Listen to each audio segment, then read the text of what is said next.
The night the police stormed Luca de Santoro's villa. He didn't look surprised.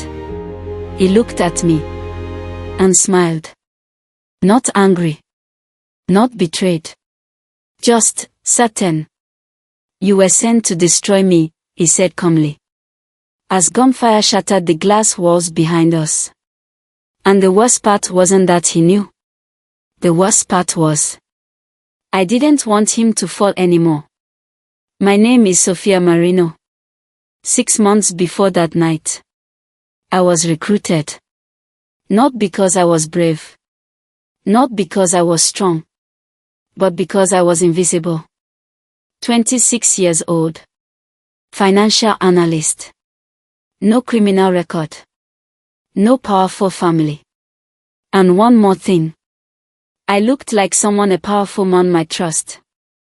Luca de Santoro is untouchable, my handler said during briefing. Images flashed behind him. Yachts. Politicians. Ports under his control. We've been chasing him for 5 years. And you think I can take him down? I asked. He didn't smile.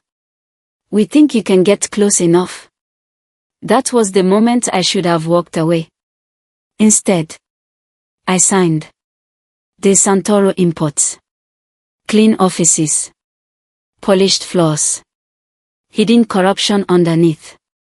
The first time I saw him in person, the room shifted. He didn't shout. He didn't need to. Power followed him. Tall. Controlled. Dark tailored suit. Eyes that calculated everything. Including me. You're new, he said. Yes, sir. You don't look nervous. I like numbers, I replied. They don't lie. A faint smile. Everything lies. That night, I sent my first report. Layout. Security. Names. Every message brought him closer to arrest. And me. Closer to death if he found out. I expected cruelty. Rage. Arrogance. Instead, I found discipline. Yes, he was ruthless. A man who stole from him disappeared. Quietly. Permanently. But he also paid hospital bills for workers. Funded schools anonymously. Protected neighborhoods from worse criminals. One night, during a storm, the power went out. Only emergency lights flickered. We were alone in his office. You're hiding something, he said softly. My pulse jumped. What makes you think that? Your eyes. He stepped closer. I don't know what it is yet. But I will. For the first time, I felt haunted. Trust doesn't happen in grand gestures. It happens slowly. A shared drink after midnight. A quiet conversation about childhood. A confession about fear. My father was murdered over territory, he once told me. I built this empire so no one could ever threaten me again. You think I enjoy this? He asked. I think you're good at it, I answered. He exhaled slowly. Being good at something doesn't mean you love it. That was the moment everything changed. He stopped being a mission. And became a man. The final data drop was scheduled for Friday. Coordinates. Routes.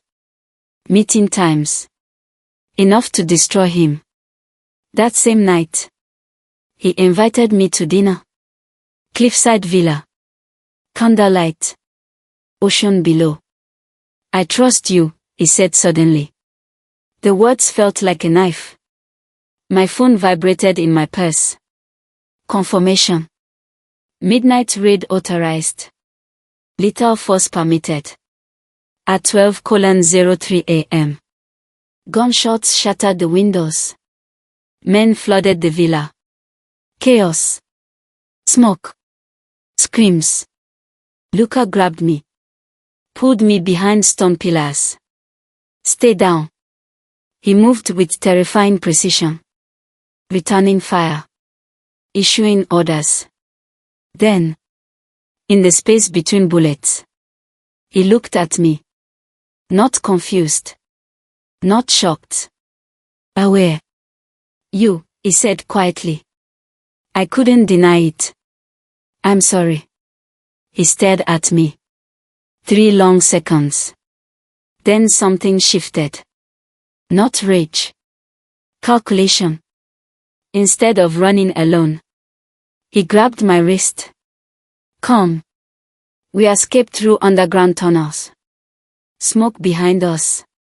Sirens in the distance. At the coast, a boat waited.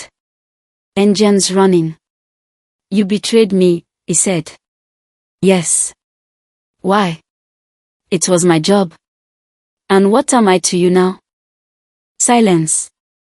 Because somewhere along the mission, I stopped wanting him to lose. If I let you go, he said, they'll use you again. Then don't let me go. He studied me carefully. You have one chance, he said. One. To prove you're not my enemy. He handed me a satellite phone. Call your handler. My hands trembled as I dialed. Status, the voice demanded. I looked at Luca. He escaped, I said steadily. Tunnel exit. I lost him. Silence. Then anger. Understood. The line disconnected. In that moment, I burned my only bridge. There was no going back. Only forward. With him, the empire adapted. Routes changed. Allies shifted. Enemies eliminated. He didn't punish me. He trained me. Strategy. Leverage. Power dynamics. Some men resisted me. Until Luca ended it with one sentence. She stands beside me. Disrespect her, and you disrespect me. Silence filled the room. And just like that, I wasn't the spy anymore. I was authority. The government didn't stop hunting him. So we did something smarter. We leaked corruption inside their own agency. Bribery. Illegal operations. Hidden funds. The scandal exploded. Pressure shifted. And the De Santoro empire stabilized stronger than before. 1 year after the raid, I stood beside Luca on the balcony overlooking the sea. You could have killed me, I said softly. Yes. Why didn't you? He looked at me carefully. Because the only person brave enough to betray me was the only person strong enough to stand beside me. They thought I was his weakness. They were wrong. I was the only one who dared to challenge a king. And survived. And in the world of shadows and power, that makes you untouchable. I was hired to destroy him. Instead, I became his queen.